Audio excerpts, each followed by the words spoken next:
Kemudian pertanyaan berikutnya, tadi kita disuruh mencintai keluarga Nabi Shallallahu Alaihi Wasallam. Bagaimana dengan keturunan Fatimah dan para Habib yang sekiranya beda pemahaman dengan kita, tidak mengikuti sunnah Nabi Shallallahu Alaihi Wasallam? Sebenarnya ikhwatul Islam, kita harus membedakan antara dua hal. Ketika Nabi Shallallahu Alaihi Wasallam memerintahkan kita untuk mencintai keluarganya, apa salahnya bagi kita untuk tidak mencintai keluarga Nabi Shallallahu Alaihi Wasallam? Apa salahnya? Sedangkan amalan yang mereka lakukan itu urusan yang kedua. Misalnya kita dengan tetangga kita cinta kepadanya, kita sayang kepadanya karena dia baik akhlaknya, tapi dia ternyata bukan agama Islam. Salahkah kita mencintai dia?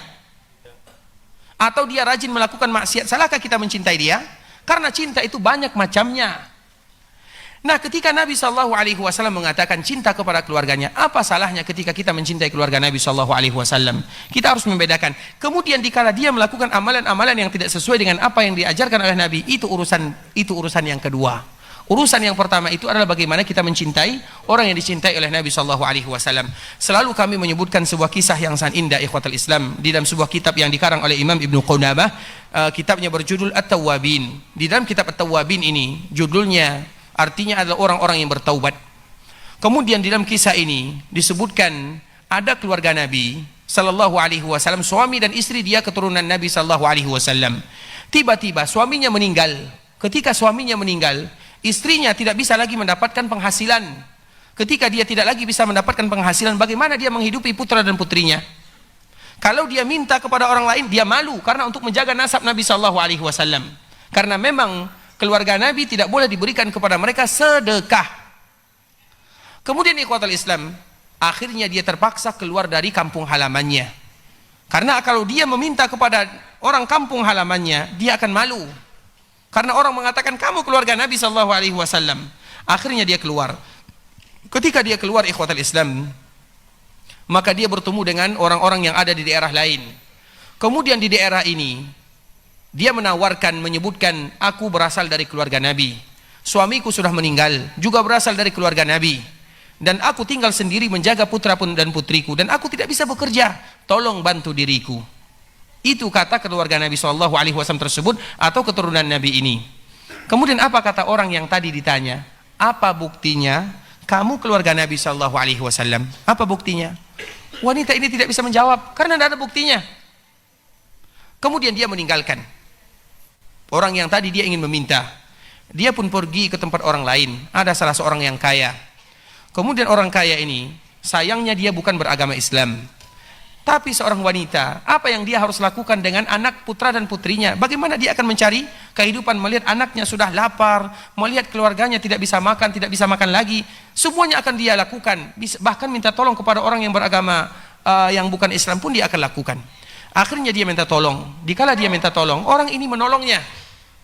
Kemudian ditolongnya. Setelah ditolongnya, diberikan makanan, diberikan pakaian. Kemudian di malam harinya, orang yang pertama dan orang yang kedua, yang pertama tidak menolongnya, yang bertanya, mana buktinya kamu keluarga Nabi? Dan yang kedua, yang tadi bukan orang Islam, sama-sama bermimpi. Yang pertama apa mimpinya? Dia bermimpi terjadi hari kiamat. Kemudian manusia semuanya dikumpulkan dan semua mereka ingin mendapatkan syafaat dari Nabi Sallallahu Alaihi Wasallam. Nabi memberikan syafaat kepada umatnya. Kemudian tibalah gilirannya. Dia mengatakan, ya Rasulullah, aku juga umatmu, berikan kepadaku syafaatmu. Apa kata Nabi? Mana buktinya kamu umatku? Sama dengan pertanyaan dia kepada bagaimana dia mendatangkan bukti? Karena itu tidak perlu bukti. Kemudian orang yang kedua, yang tadi bukan agama Islam, dia masuk Islam. Karena seolah-olah turun cahaya di rumahnya, dia langsung masuk ke dalam agama Islam. Kemudian kedua-duanya sama-sama terbangun.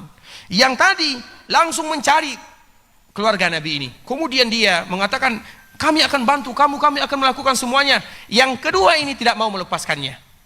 Karena dia sudah berada di dalam agama Islam. Artinya kisah ini ikhwatul Islam dibawakan oleh Imam Ibnu Qudamah. Kalau ada mereka yang mengatakan kami keluarga Nabi, kewajiban kita percaya, sudah selesai. Berdusta dia atau dia tidak jujur, itu urusan dia dengan Rasulullah Sallallahu alaihi wasallam. Jadi kita harus membedakan, oh ustadz dia keluarga Nabi, namun dia seperti ini, seperti itu. Itu bukan urusan kita. Urusan kita percaya kepada mereka. Dia khawatirkan nanti Nabi Sallallahu alaihi wasallam minta bukti. Apa buktinya kamu umatku? Bagaimana kita akan mendatangkan bukti? Lakukan kewajiban kita. Kewajiban dia jujur atau tidak jujur bukan urusan kita, dan kita tidak perlu mencari tahu. Misalnya dia mengatakan, saya keluarga Nabi, selesai. Apa sulitnya bagi kita percaya?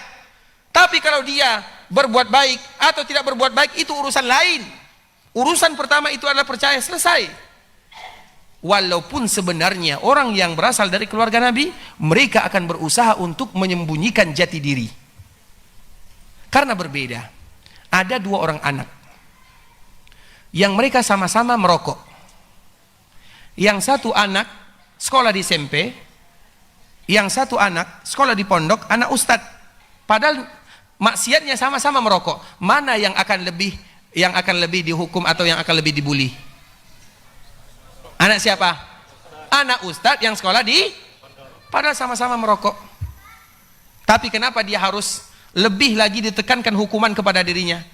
Karena ayahnya ustadz. Itu kalau baru ustadz ayahnya. Apalagi kalau nasabnya sampai kepada Rasulullah Sallallahu alaihi wasallam. Makanya banyak anak ustadz yang menyembunyikan jati dirinya. Karena nanti kalau dia melakukan kesalahan, ayah kamu itu ustadz. Gitu dia. Makanya jangan pernah kita sedemikian keadaannya. Kalau ayah dia terlepas. Yang melakukan salah dia, bukan ayahnya. Kalau ada misalnya, ada di antara kita misalnya, ayahnya berpangkat, ayah kamu itu seperti ini, seperti itu. Tujuannya bagus, tapi caranya salah. Nah, supaya tidak terjadi demikian, begitu juga dengan keluarga Nabi Sallallahu Alaihi Wasallam serta keturunan Nabi. Keturunan Nabi itu yang paling banyak di mana? Di Madinah paling banyak. Iya atau tidak? Ya sudah jelas iya. Bahkan dosen-dosen kami itu banyak sekali dari keturunan Nabi Sallallahu Alaihi Wasallam. Tapi kami baru tahu setelah 15 tahun kami berada di sana. Artinya mereka tidak pernah menyebutkan, karena apabila disebutkan kami keluarga Nabi, ada beban di sana. Kalau dia melakukan kesalahan, maka orang mengatakan kamu, nanti dia khawatirkan ada kalimat-kalimat yang tidak diridai oleh Allah dan tidak diridai oleh Rasulullah Sallallahu Alaihi Wasallam. Bisa dipahami sampai di sini? Nah, urusan yang kedua, dia melakukan ini, dia melakukan itu urusan yang kedua. Urusan pertama, kita percaya. Apa sulitnya bagi kita percaya? Dan kalau seandainya mereka susah, bantu mereka. Karena mereka betul-betul tidak boleh menerima sedekah sesuai dengan pesan baginda Nabi yang mulia Sallallahu Alaihi Wasallam, dan itu adalah bentuk kita menghormati Nabi Sallallahu Alaihi Wasallam. Insyaallah bisa jelas ya.